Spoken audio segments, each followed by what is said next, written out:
Assalamualaikum Motivers, salam sejahtera untuk kita semua. Apa kabar? Ayo, saya ada di mana? Hari ini saya senang banget, saya ada di Tugu titik nol atau 0 km Indonesia paling barat, ada di Sabang. Yes, baik Motivers, pada kesempatan yang berbahagia ini saya dan teman-teman Motivasi Indonesia sedang kunjungan di Tugu titik nol km Sabang dan sekaligus saya juga akan memberikan motivasi strategi teratas walaupun terbatas. Jangan kemana-mana.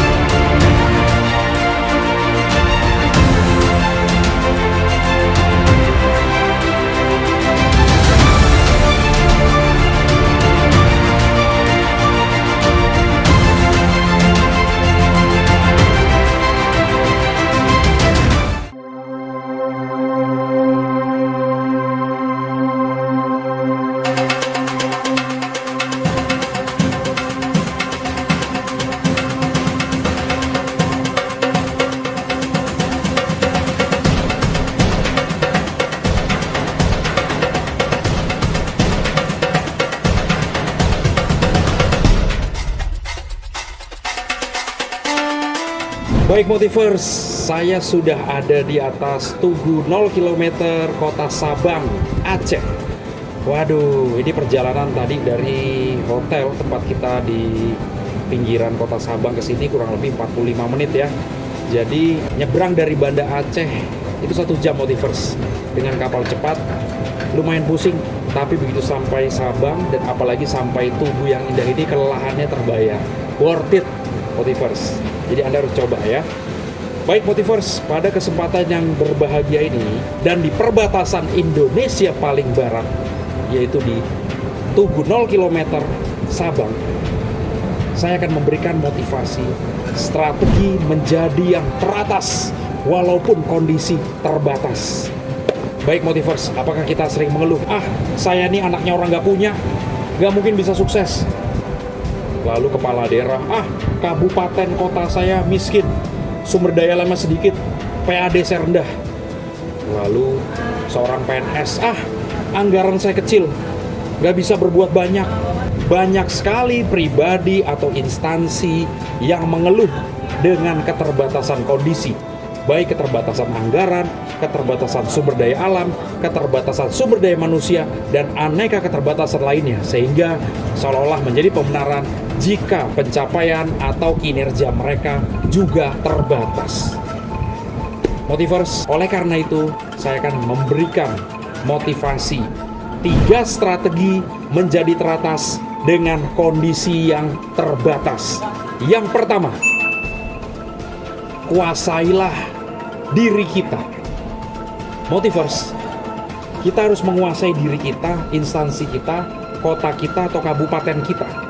Artinya, bagi Anda pribadi, kuasailah apa yang menjadi kekuatan dan kelemahan kita.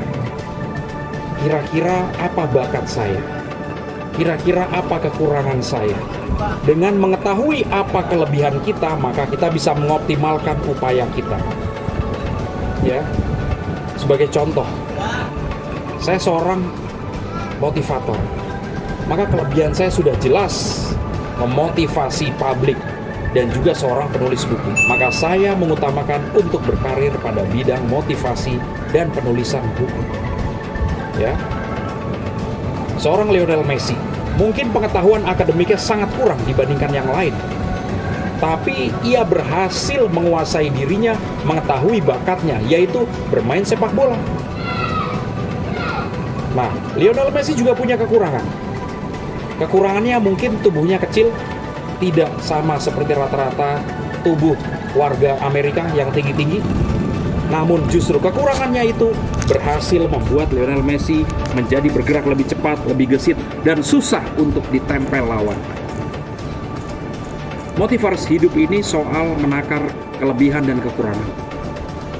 Allah Subhanahu wa Ta'ala, Tuhan yang Maha Kuasa, sudah sangat adil memberikan setiap manusia ini kelebihan dan kekurangan. Kalau kita terus meratapi kekurangan diri kita, saya bukan anaknya orang kaya, saya tidak tinggi, saya tidak tampan, maka kita tidak akan pernah bisa mencapai apapun dalam hidup ini. Oleh karena itu, kuasailah diri kita, yaitu kelebihan kita dan kekurangan kita. Yang kedua, kuasailah lawan kita. Motivers, lawan di sini bukan berarti musuh. Lawan di sini bisa diartikan sebagai kompetitor atau pesaing, atau siapapun yang harus kita hadapi, termasuk klien. Jadi lawan bukan berarti negatif. Ini istilah orang yang kita hadapi, siapapun itu, baik calon pembeli, baik stakeholder terkait. Yang jelas mereka yang berpotensi dapat menentukan berhasil atau tidaknya bidang kita, atau berhasil atau tidaknya barang yang kita tawarkan jika kita menjual suatu barang atau jasa. Jadi pelajarilah apa yang dibutuhkan oleh lawan kita, apa yang dibutuhkan oleh klien kita, apa yang diharapkan oleh klien kita. Nah, untuk menguasai lawan kita, tentunya kita harus menjadi pendengar yang baik. Kita harus banyak turun, bersilaturahmi. Kita harus mencari, kita harus mengorek keterangan dengan sebaik-baiknya. Jadi motivers, orang yang hebat adalah orang yang bisa mendengarkan lebih banyak dan memberikan kesempatan lawannya atau kliennya untuk berbicara lebih banyak. Dan dia mendengarkan. Sehingga dengan begitu kita bisa tahu apa yang menjadi permasalahan lawan kita, apa yang dibutuhkan oleh klien kita. Seorang pemimpin daerah harus tahu apa yang dikeluhkan oleh masyarakat, sehingga dalam membuat solusi lebih tepat sasaran. Yang ketiga, kuasailah medan pertempuran kita. Motivers, medan pertempuran di sini adalah wilayah di mana kita berada, tempat di mana kita berjuang, kita bekerja, kita berkarir, atau kita menawarkan suatu produk, barang dan jasa. Anda harus menguasai medan pertempuran. Anda harus mengetahui apa potensi sumber daya alam di kota kabupaten saya. Apa yang bisa saya kembangkan? Apa potensi teman-teman saya yang ada di sekeliling saya, sehingga Anda bisa mengarahkan kekuatan mereka lebih baik. Apa potensi lingkungan saya? Motivers, setiap wilayah pasti memiliki kelebihan. Walaupun mungkin saat ini Anda mungkin hanya melihat kekurangannya. Tapi galilah lebih lanjut. Sebagai case study, agar Anda lebih mudah memahami 3 strategi ini, saya akan ambil case study dari guru saya, Dr. Suyoto. Kang Yoto adalah Bupati Bojonegoro 2 periode, 2008 sampai 2018. Saat terpilih menjadi Bupati Bojonegoro, Bojonegoro adalah ketiga termiskin di Jawa Timur. Nah, dalam kondisi yang terbatas, apalagi Bojonegoro ini banjir, wilayahnya seluas 3 kali kota Jakarta, maka Kang Yoto memikirkan apa potensi tanah Bojonegoro. Nah, saat itu Bojonegoro berpotensi sebagai lahan pertanian. Dan apa kekurangan Bojonegoro? Bojonegoro juga kekurangannya adalah rawan banjir, karena merupakan pertemuan 17 anak sungai Bengawan Solo. Kemudian, Kang Yoto terapkan strategi kedua, menguasai lawan kita. Ternyata masyarakat ini menginginkan perubahan.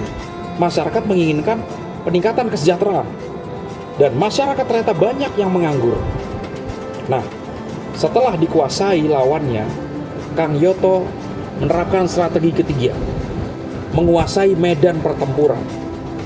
Ternyata lahan di Bojonegoro ini sangat subur, walaupun sering terkena banjir. Ternyata banyak sekali wilayah potensial di Bojonegoro yang bisa dijadikan lokasi untuk pabrik. Dan itu belum disadari oleh pemimpin-pemimpin sebelumnya.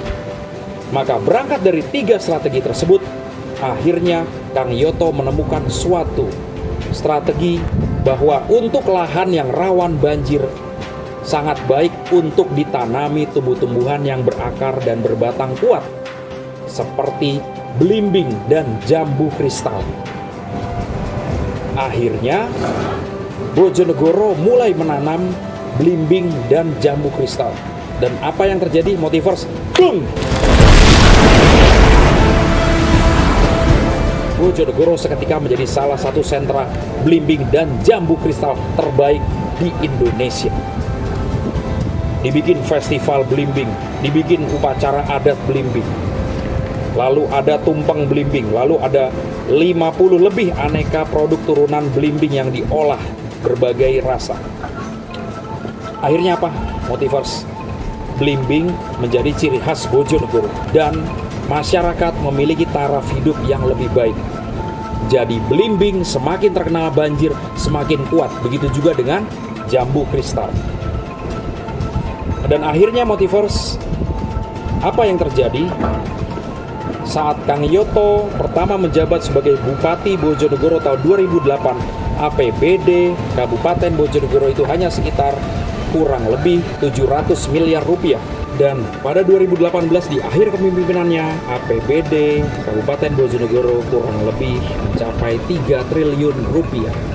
Motivers, kemudian Kang Yoto menyadari banyak sekali lokasi di pelosok Bojonegoro yang pantas menjadi sentra industri pabrik. Dan akhirnya Kang Yoto menawarkan kepada musuhnya atau dalam hal ini stakeholder, yaitu klien atau calon investor untuk menawarkan membuka pabrik di Bojonegoro. Dan Kang Yoto memberikan stimulus, kemudahan pajak, kemudahan perizinan yang cepat. Otomatis investor berbondong-bondong mendatangi Bojonegoro dan membuka pabriknya. Dan banyak sekali pengangguran yang berhasil terentaskan dengan berdirinya pabrik-pabrik baru dan sentra-sentra kebun belimbing dan kebun jambu kristal. Itulah kurang lebih strategi Dr. Suyoto, Bupati Bojonegoro 2008 sampai 2018 dalam mengatasi keterbatasan dan akhirnya menjadi yang teratas. Ya, setidaknya teratas dibandingkan dengan kondisi-kondisi sebelumnya. Dan akhirnya Bojonegoro berhasil keluar dari kemiskinan 10 kabupaten di Jawa Timur. Baik Motivers, itu yang bisa kami sampaikan. 3 strategi menjadi teratas dengan kondisi yang terbatas. Yang pertama, kuasailah diri kita. Yang kedua, kuasailah lawan kita atau klien kita. Yang ketiga, kuasailah medan pertempuran. Strategi itu silahkan Anda terapkan. Saya berharap Anda bisa lebih hebat dalam berbagai pencapaian. Terima kasih. Wassalamualaikum warahmatullahi wabarakatuh. Salam sejahtera untuk kita semua. Jangan lupa untuk subscribe, like, comment, share. Hamri Gusman Official. Sampai berjumpa lagi.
Lalu banyak sorry, nanti dipotong aja ya. Dan wah ini harus coret adalah adalah apa ya, bingung kalau tanpa perencanaan begini.